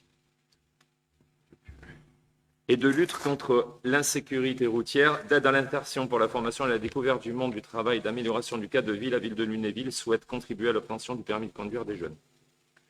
Le projet consiste, en partenariat avec la mission locale du Lunévillois, à la mise en charge par la ville de Lunéville, à la prise en charge par la ville de Lunéville du versement d'une bourse forfaitaire à l'obtention du permis de conduire, en échange d'une activité d'intérêt collectif, à savoir 70 heures, en lien avec le développement durable. la préservation de l'environnement et l'amélioration du cadre de vie. L'encadrement des jeunes est réalisé par les agents des services bénéficiaires, voirie et espaces verts, également en charge de la fourniture des équipements et outillages nécessaires à la bonne exécution de la contrepartie. Pour bénéficier du dispositif, les jeunes sélectionnés, sur proposition de la MLL, doivent répondre aux critères suivants: être résident à Lunéville, être âgé de 18 à 28 ans, être inscrit à MLL dans une dynamique et un parcours de qualification justifiant l'octroi de la bourse. Donc, c'est une action on a tous déjà entendu parler. C'est d'habitude Gérald qui la présente. C'est depuis 2018 plus de 50 jeunes qui ont participé à cette action. C'est 38 codes, 20 permis, voilà, et des jeunes qui se sont formés et ça a bien sûr permis, pour la plupart d'entre eux, voire pour tous, l'accès à un emploi. Parce qu'un jeune qui n'a pas de permis aujourd'hui, c'est très très compliqué. Nous lis le projet des délib. Le conseil municipal, après avis de la commission des finances, approuve le projet bourse au permis de conduire, autorise le maire à signer la convention jointe du partenariat avec la mission locale du Lunévillois, ainsi que tous les documents associés au projet bourse au permis de conduire, décide dans la limite de 12 demandes par an de verser à la mission locale du Lunévillois sous la forme de subvention et après facturation la bourse forfaitaire d'aide à la formation de 500 € par bénéficiaire. Décide de verser 1 500 € à la mission locale du Lunévillois afin de participer aux frais de gestion de l'action. Précise que les dépenses sont prévues au BP 2023. Merci Stéphane. Donc ce qui est important, tu l'as expliqué, c'est qu'on aide des jeunes à obtenir le permis de conduire et donc ou à poursuivre leurs études ou à trouver un job, donc ce qui est quand même primordial. Et moi ce que j'aime bien aussi dans ce dispositif, c'est qu'il y a une contrepartie. Ils vont travailler pendant 70 heures au sein des équipes, souvent techniques, ou voirie ou espace vert de la ville. Et donc, voilà, il y a une contrepartie, il y a un petit job, et en contrepartie, on les aide à financer leur permis pour leur permettre d'évoluer. Voilà ce que je voulais rajouter. Qui est contre cette délibération? Qui s'abstient? Elle est votée à l'unanimité. Écoute, tu continues. Okay. Jeunesse, ticket jeune 2022, remboursement aux associations du montant des tickets jeunes perçus. Commission de finances du 30 janvier 2023 pour avis. Le dispositif ticket jeune a été mis en place depuis 2000. Cette action destinée aux jeunes âgés de 5 à 18 ans domiciliés à Lunéville donne droit à une participation financière annuelle de 20 € pour adhérer à une association reconnue et dont le siège est à Lunéville. Elle permet aux associations et clubs de promouvoir leur activité en étant créditées sous la forme de subventions correspondant au montant des tickets perçus. Le dispositif Ticket Jeune a pour finalité, au travers de son soutien financier aux clubs sportifs et aux associations socio-culturelles ou artistiques de Lunéville, la facilitation de l'accès aux jeunes à de multiples activités éducatives. Pour bénéficier du dispositif, les jeunes doivent répondre aux critères suivants: être résident à Lunéville, être âgé de 5 à 18 ans, s'inscrire dans une association partenaire. Donc le bilan en 2020, le nombre de tickets 1000, 2021 915, 2022 968. Nombre de tickets jeunes utilisés par le public 500 en 2020, 625 en 2021, 639 en 2022, 256 filles pour 244 garçons en 2020, 312 filles pour 313 garçons en 2021, 288 filles pour 351 garçons en 2022. Le coût annuel en 2020, 9 945 €, 12 500 € en 2021, 12 780 € en 2022. Observation. En 2020, la chute des adhérents est due à la crise Covid. En 2021, le taux d'utilisation des tickets est plus important avec une première constatation d'une baisse du public féminin, avec une confirmation pour 2022. En 2021 et 2022, on observe une légère augmentation des tickets utilisés. Dans le cadre de l'opération Ticket Jeune, les associations se voient créditées par la ville du montant des tickets retournés. Ainsi, il convient de voter aux associations les montants ci-dessous indiqués. Est-ce que je dois tous les lire? Non, tu ne vas pas tous les lire. Alors moi, je voudrais juste interrompre parce qu'il y a... La délibération est bonne, mais il y a une petite erreur. C'est premier adjoint à Tourcoing, c'est 649 tickets jeunes qui ont été distribués en 2022. 297 filles et 352 garçons, pour le total qui est bien noté sur la délibération de 12 980 €. Bon, voilà, il manque quelques jeunes, visiblement, il y a eu des inscriptions un peu après le tableau. Voilà. Donc là, bon, c'est un détail, hein, parce que c'est pas dans la délibération, mais je voulais quand même qu'on le sache. Lis-nous la délibération. Va. Enfin, c'est ce qu'on a observé, en tout cas dans les clubs que je fréquente, c'est qu'il y avait énormément de filles avant Covid et beaucoup moins de filles après Covid. Il y avait la parité totale en 2021, 312 filles, 313 garçons. Et là, on est à 297 filles et 352 garçons. Donc, les garçons, c'est honteux, oui, franchement. Que font Ça veut pas dire ça veut pas dire forcément qu'elles font moins de sport ou qu'elles font moins d'activités, mais peut-être qu'elles font des activités qui ne bénéficient pas des tickets jeunes et peut-être qu'elles sont renouvelées. Voilà, sans faire autre chose. Ne laisse pas parler des misogynes. Stéphane, lis-nous la délibération. Ouais, justement, j'avais quelques idées, mais je me suis bien gardé le dé d'honneur.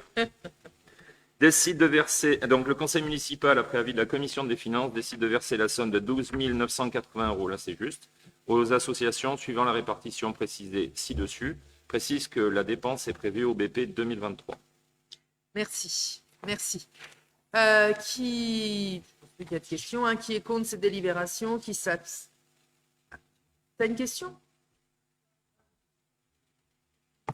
Stéphane, il faut t'enlever. Voilà.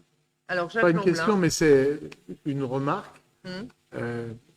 En tout début de conseil municipal, on a évoqué les décisions prises par Madame le maire. Oui. Et moi, j'ai regardé aussi, et je remarque qu'il y a eu énormément de renouvellement de conventions de mise à disposition gratuite des salles en direction des associations. Il y en a beaucoup hein, dans les décisions que tu as prises de ce type-là. Là, on voit qu'il y a un certain nombre d'actions en direction soit des associations directement pour qu'elles fassent une action en direction des jeunes, ou par le biais des tickets jeunes, ou comme on a vu avant pour le permis de conduire, c'est directement en direction des jeunes pour les aider à pouvoir s'engager dans telle ou telle direction, soit sportive, soit entrer dans la vie.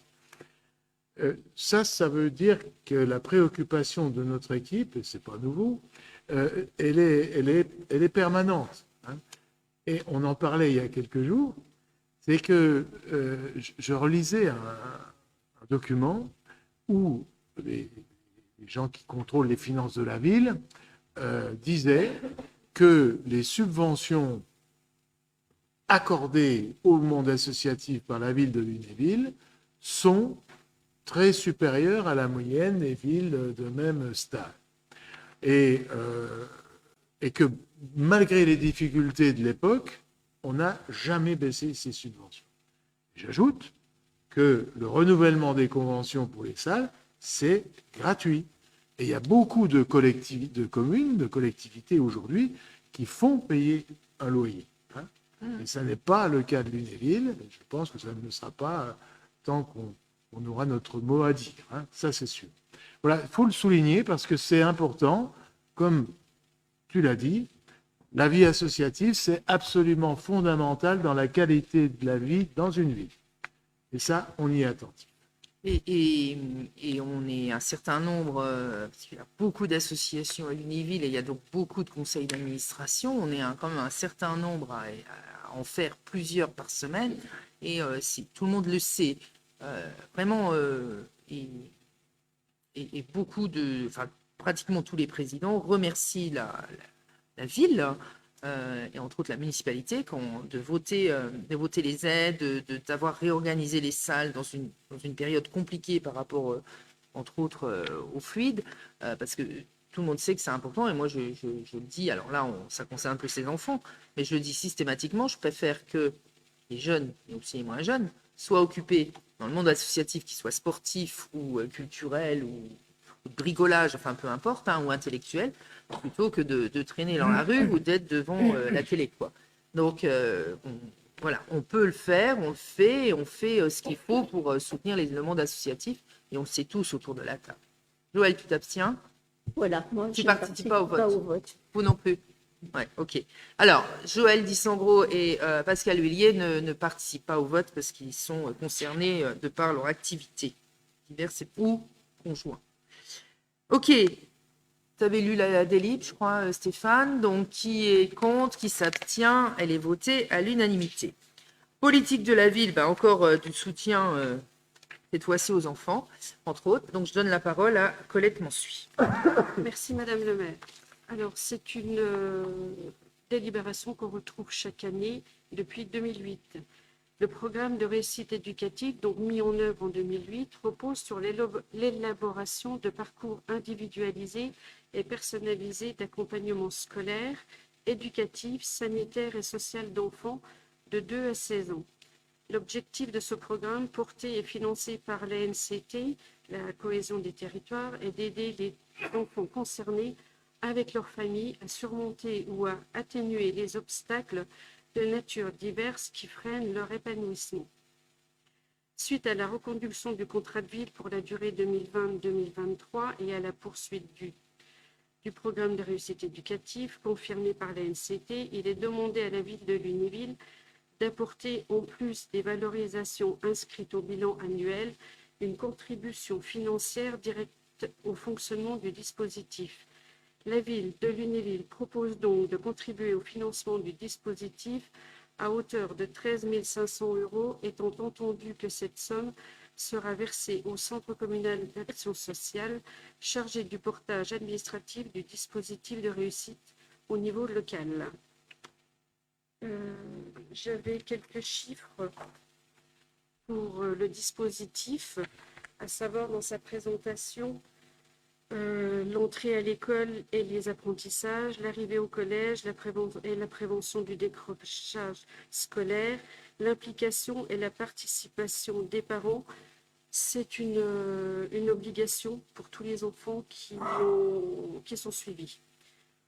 Dans les axes complémentaires, on a le suivi des problématiques de santé. Alors, ça ne concerne pas que l'enfant, il y a aussi la famille. Il y a l'ouverture culturelle et l'accès au sport et aux loisirs.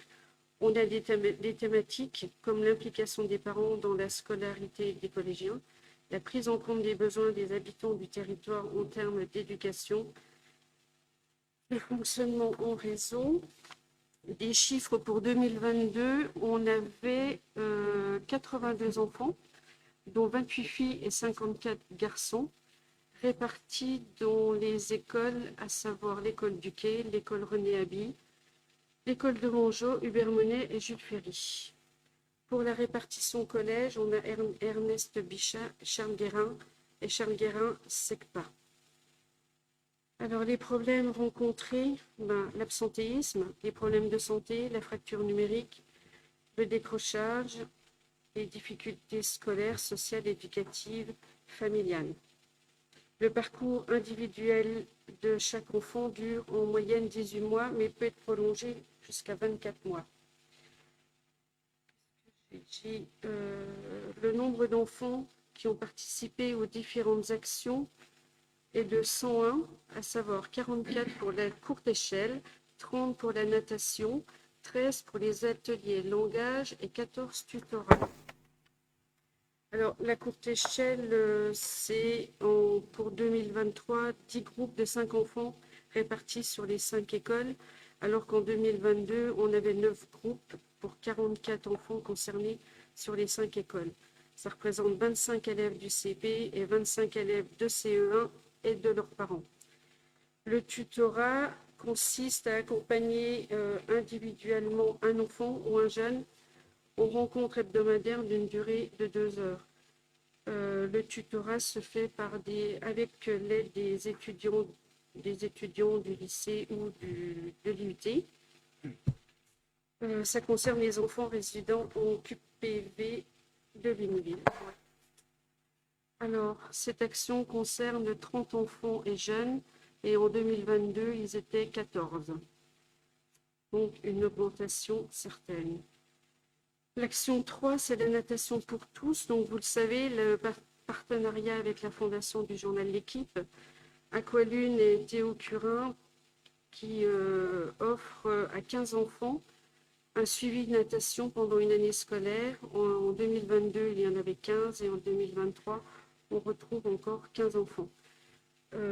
C'est diminuer les risques de noyade, ça c'est important, partager les valeurs du sport, lutter contre les discriminations et les préjugés et favoriser l'inclusion des jeunes sur les activités nautiques. Les enfants sont âgés entre 8 et 10 ans. L'action numéro 4, c'est le renforcement du langage. Alors, ça concerne l'école René Haby et l'école maternelle Alsace. Là, nous avons 10 enfants pour 2023 et 8 en 2022. Il faut faciliter l'inclusion au milieu scolaire et accompagner les enfants pour favoriser la maîtrise de la langue orale. Enfants âgés de 4 à 10 ans. Et le 5e atelier, c'est encore le langage à l'école René Haby de Montjoie, Jules Ferry, Hubert Monet. Et ça, c'est depuis le mois de septembre seulement. Toujours accompagner les enfants pour favoriser la maîtrise de la langue orale, l'inclusion, favoriser l'entrée au CP, et puis l'ouverture culturelle en proposant des sorties à la médiathèque, des séances de cinéma et de théâtre durant les vacances scolaires. Et là, on a 15 enfants donc pour cette action 2023. Moyens matériels et humains, la réussite, c'est un équivalent temps plein donc pour le poste de coordinateur.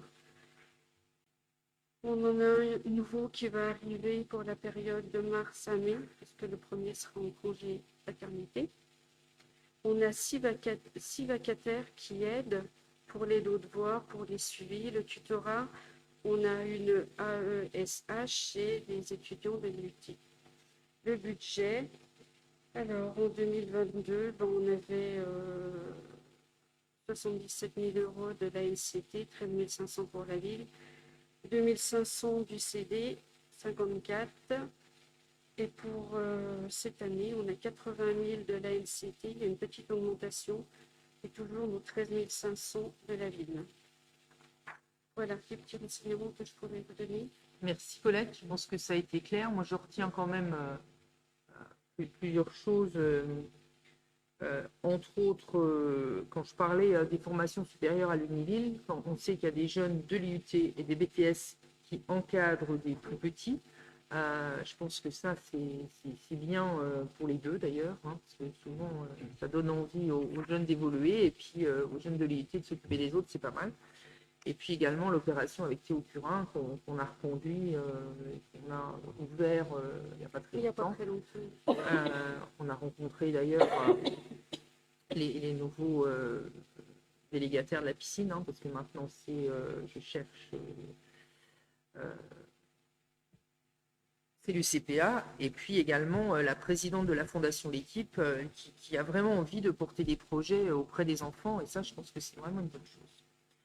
Voilà, donc est-ce qu'il y a d'autres questions? Parce que Colette a été bien complète. Non.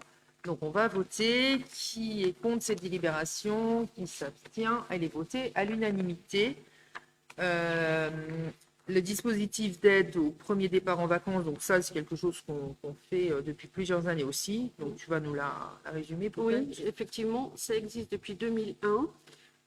C'est toujours jeunesse au plein air, c'est toujours l'aide au premier départ en vacances.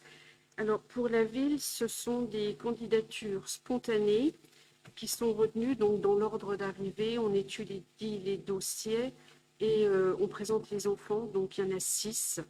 6 familles sont retenues. Le financement du séjour, toujours sur une base de 306,60 € par enfant, réparti comme suit 100 € de la caisse d'allocation familiale, 100 € du conseil départemental et 106,60 € de la collectivité, c'est-à-dire nous.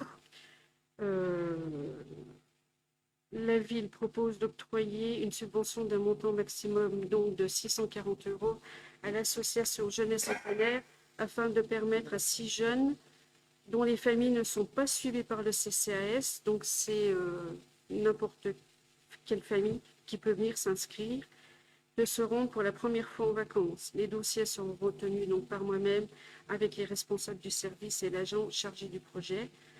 Pour rappel, le CCAS accompagne également 11 enfants, mais des enfants qui sont suivis dans le cadre du RSA du RSA.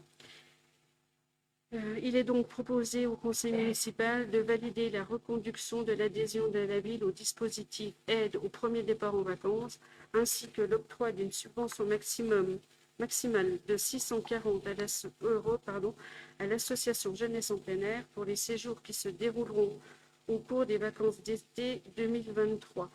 En 2022, nous avons eu donc 6 jeunes de 4 à 17 ans, 2 filles des centres-villes, 4 garçons des quartiers sud. Et il y a eu 3 séjours à la montagne dans les Vosges, 2 séjours à la campagne en Meurthe-et-Moselle et 1 séjour à la mer dans le sud. Projet de délibération, le conseil municipal, après avis de sa commission des finances, autorise le versement d'une subvention municipale d'un montant de 640 euros à l'association Jeunesse en plein air sur la base de 106,60 euros par séjour et sur présentation de facture. Précise que la dépense est prévue au BP 2023, nature 6574, autorise Madame le maire à signer tout document relatif à cette affaire. Merci, merci Colette. Alors, c'est bien les vacances d'été 23 et pas 22. Hein, voilà. Alors, est-ce qu'il y a des questions complémentaires? Non, donc on va pouvoir voter. Qui est contre? Qui s'abstient? Cette délibération est votée à l'unanimité. Alors, après, je vais reprendre la main. Donc là, la délibération suivante. Merci. Ah bon, alors tout bête. C'est 23, c'est ce Voilà, que tu avais c'est dit. Oui. Mais c'était pas sur la délib, donc mais bon, c'est pour attribution. Alors oui, excusez-moi, donc je reprends la main. Donc c'est effectivement une demande d'un club service qui est le Zonta de Lunéville. Donc je rappelle que le Zonta, c'est un club de femmes qui travaille pour les femmes et qui a organisé il y a 15 jours maintenant, entre autres, une pièce de théâtre au théâtre qui était vraiment très drôle, et qui organise, comme tous les ans, je crois, au Salon des Halles, un salon qui s'appelle Talent. Les femmes ont du talent. Un peu de mal, moi, c'est. Donc, les femmes ont du talent, organisé par le Zonta, qui se tiendra le 4 et 5 mars 2023. Donc, je vous conseille d'ailleurs, et mesdames, messieurs, pour faire des cadeaux à vos épouses ou conjoints, d'aller faire un tour. Il y a toujours vraiment des artisans, femmes, des créatrices. Enfin, il y a toujours des belles choses à découvrir et à acheter. Et donc, voilà, je propose qu'on les aide pour organiser ce salon parce que, comme les Ducs tout à l'heure, ça anime la ville, hein, parce qu'effectivement, ça fait marcher les commerçants, donc, et les métiers de bouche ou pas. Mais en tout cas, ça fait venir du monde en ville sur une période qui est toujours un petit peu calme, hein, début mars. Donc, je vous propose une subvention pour le Zonta Club de 250 euros. Voilà, donc qui est contre cette proposition, qui s'abstient? Je n'ai pas lu le projet de délibération, donc c'est le conseil municipal, après avis de sa commission finances, décide de verser une subvention exceptionnelle d'un montant de 250 euros au Zonta Club de Lunéville et précise que les crédits nécessaires sont inscrits au budget primitif 23, nature 6574, enveloppe 23 161. Donc, ceci on peut voter. Qui est contre? Qui s'abstient? Elle est votée à l'unanimité.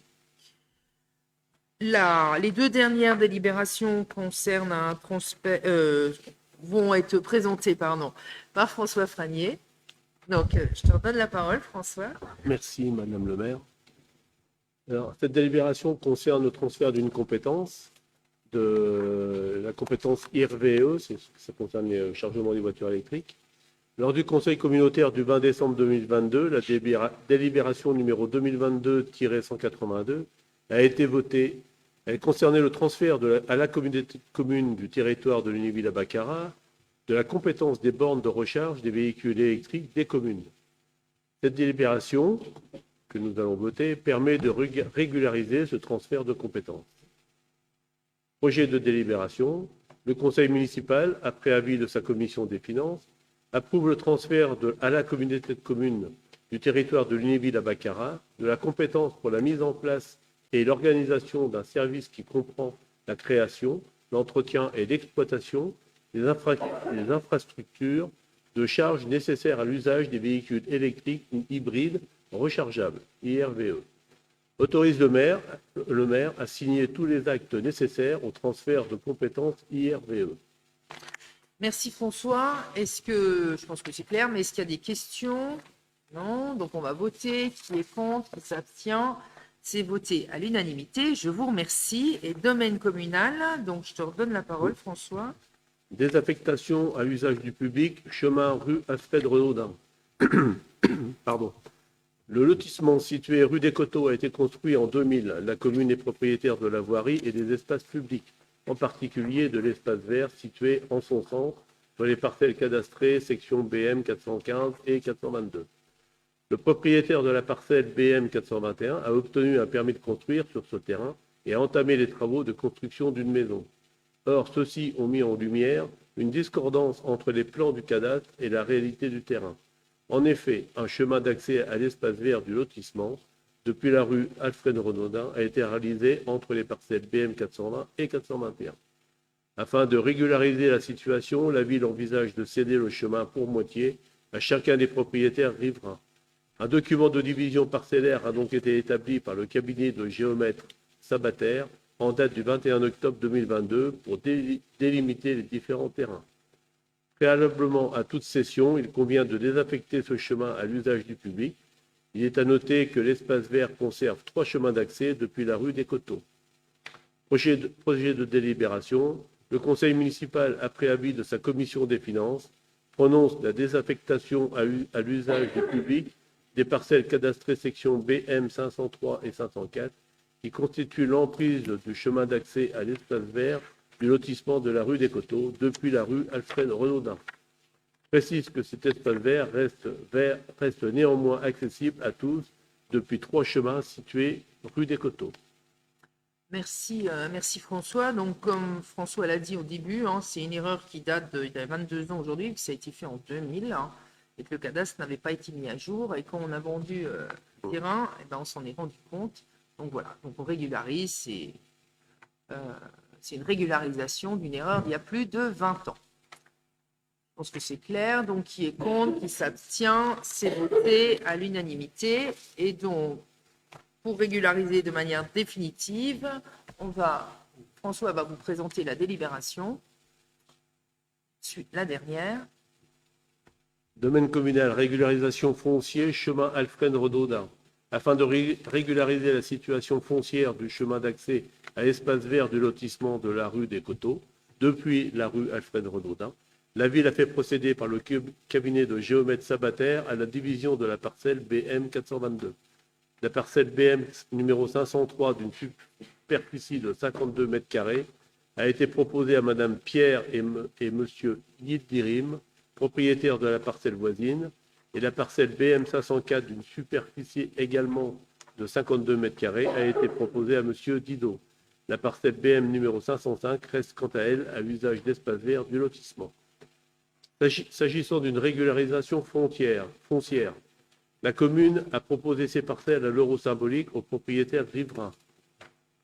Il est donc proposé au conseil municipal d'autoriser la cession à Madame Jessica Pierre et Monsieur Moustapha Yildirim de la parcelle cadastrée section BM numéro 503 d'une contente de 52 mètres carrés à l'euro symbolique et la cession à Madame et Monsieur Véronique et Éric Didot de la parcelle cadastrée section BM numéro 504 d'une contenance de 52 mètres carrés à l'euro symbolique. Projet de délibération. Le conseil municipal, après avis de sa commission des finances, autorise la cession à Madame Jessica Pierre et Monsieur Moustapha Yildirim de la parcelle cadastrée section BM numéro 503 d'une contente de 52 mètres carrés.